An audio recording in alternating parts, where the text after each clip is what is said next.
Shubor na kaslem jong unongsan hima. Ke Youth Club Pedeng Karong kalayo ra ya kanam lado hadin bakalala ban penlim ya keman ibhas sken talang da arko le iway hagajing ya kon final jong ke lempung yele kai Super Division Amlarem Football League. Ya kan ke lempung yele kai la penyait da ka Amlarem Subdivisional Sports Association ya kabala penlong Hamadan Mini Stadium kabadan halat jablem mentakasngi. Hagri kasngi lawan penha perdaro menteri ketenat ki kampo ing ke sarkar jela uba lak men rumbui uba longru MLA kathan ha ka jingedon lang district sports officer ke West Gentia Hills district uba krobok pasa ki dikhot nang kit kam ke ASSA bat kiwei ha ka kenta yakun ke youth club Pedeng Karong kalayo ban penki nengkong ye kejar ha ka minit ke balai ha ka baya ka kol la thep da Marshal Nongrum bat haka minit ke balai paupat ya ka kol la them da special nongrum kat ba ka man ibhas ken talang pat kalayo ban thep ya ka kol ha ka minit ke balai pupra da ulio rasmut hadin ka jingle kai na kaliang jong kongsan ula sam ya ki khusnam ka bada ka trophy harin kat ka sernot sha ka kinhon ka ba job kat ba district sports officer pat ula sam ya ka khusnam sha ka kinhon ka bawan baar Hagni ka sngi la samru ya ki khusnam shimet sha ki rangile kai ki bakintop ya ki khusnam man of the match ha ka balayo da special nongrum jong ka youth club Pedeng Karong ya ka nam best goalkeeper layo ra da sambor taryang urang apkul jong ka man ibhas ken talang bat ya ka nam top scorer layo ra da Marshal Nongrum jong ka youth club Pedeng Karong bat utip lang rasmut jong ka Amlarem SCC kibala thep mar henry tali ki kol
mari bahas setelah baka Pedeng Karong di balapoi sebagai final joka Super League kaji rekai kalau beritenang bat ngakerlek sken baka Pedeng Karong kabalara ikan nama mentau senen bat kamani bah kabangla banpoi syarat thomar senen ngitip baka sken telang lakoi gepor lokati tim keba Klai, bak Pedeng Karong ru negatif bak Klai, tengah iskem bak nangile stom ban nangile smaru banang ilekai khamba, ban ngakit bok kiruyang ya kamu pun domesi, bat kajalai cultural sport lot kiba lapoi final half of division, bak nile bah na banta ka negatif, na I play ya ka inong ikam jong asa bro.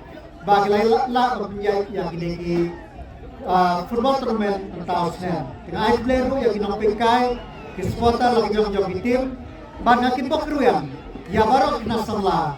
Jong kena dong ketang jongi. I berpinang kio menjilekai, nawi report, baru blame berkat bagi sijar buk wisbut. Tunang pingkai ya tunang kersan bagi kumga association. Dan nasipid dokter yang Mani Ball Sports Club bahkan may president bahkan may practice menang leba susu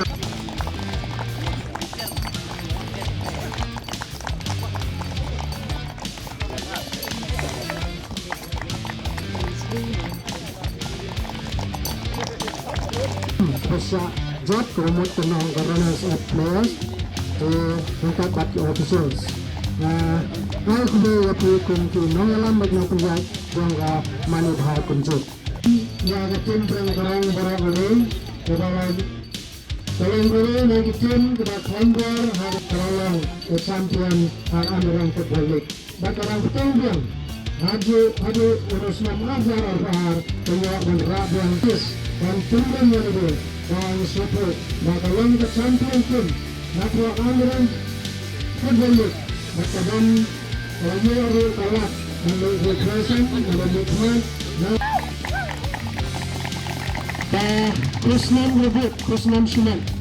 Oh, yang putih.